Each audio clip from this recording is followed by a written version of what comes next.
বাড়িতে অনেক দিন ধরে কেনা ফুচকা পড়েছিল, তাই ভাবলাম আজকে একটু ফুচকা বানানো যাক। তাই কাকার দোকান থেকে ঝটপট 1 কিলো পুরনো আলু কিনে আনলাম। বাড়িতে নতুন আলু আগে থেকে রাখা ছিল। তারপর সব আলুর ছিলকা ছাড়িয়ে 4 টুকরো করে কেটে সেদ্ধ বসিয়ে দিলাম। যতই হোক, আমার কাছে কিন্তু নতুন আলু একদম টেস্টি লাগে না খেতে, সেই জন্য বেশি করে পুরনো আলু দিয়েছি আর মাত্র 4টে নতুন আলু দিয়েছি।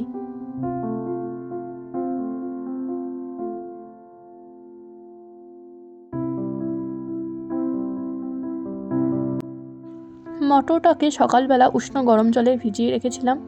সেই মটরগুলোকে দিয়ে আর আলুটাকে দিয়ে সামান্য একটু নুন দিয়ে আর জল দিয়ে একসাথে সেদ্ধ বসিয়ে দিলাম। এই ফুচকা বানানোর রেসিপিতে কিন্তু কোনো ধরা বাঁধা উপকরণ নেই, যার যেটা ইচ্ছা যতটুকু ইচ্ছা সে দিতে পারে। ও 4টে কাঁচা লঙ্কাও দিয়ে দিয়েছিলাম সেদ্ধ করতে।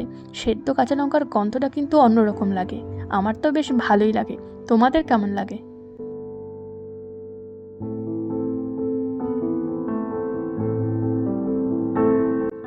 আলু মটর সেদ্ধ হতে হতে ততক্ষণ আমি এই তেঁতুলটুকুনি ভিজিয়ে নিই জলে।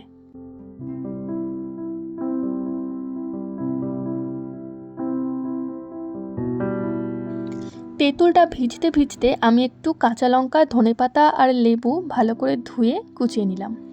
আর এদিকে শাশুড়ি মা সিক্রেট মশলা তৈরি করছে।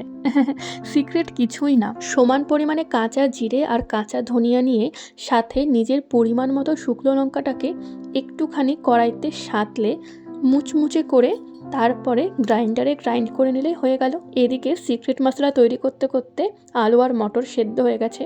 আলুটাকে আমি আলাদা করে নামিয়ে ম্যাশ করে নিলাম। এদিকে এত কিছু করতে করতে তেঁতুলটাও জলে ভিজে গেছে। এবার আমার টক জল বানানোর পালা।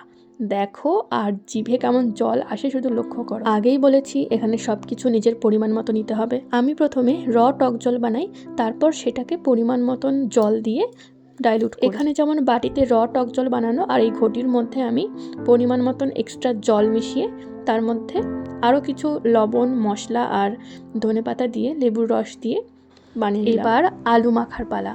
আলুতে আমি তৈরি করে রাখা মশলা দিলাম, একটুখানি লেবুর রস চিপে দিলাম, তেঁতুল গোলা জলটা একটুখানি দিলাম, কয়েকটা সেদ্ধ মটর দিলাম, সেদ্ধ কাঁচা লঙ্কা 3টে ভালো করে ম্যাশ করে নিলাম, তারপর পরিমাণ মতন বিট লবণ আর ধনেপাতা দিয়ে মাখিয়ে নিলাম। ব্যাস, এদিকে টক জল আর আলু সেদ্ধ রেডি। তারপরে গরম গরম ফুলকো ফুলকো ফুচকা ভেজে কি কেমন হয়েছে বলো দেখি।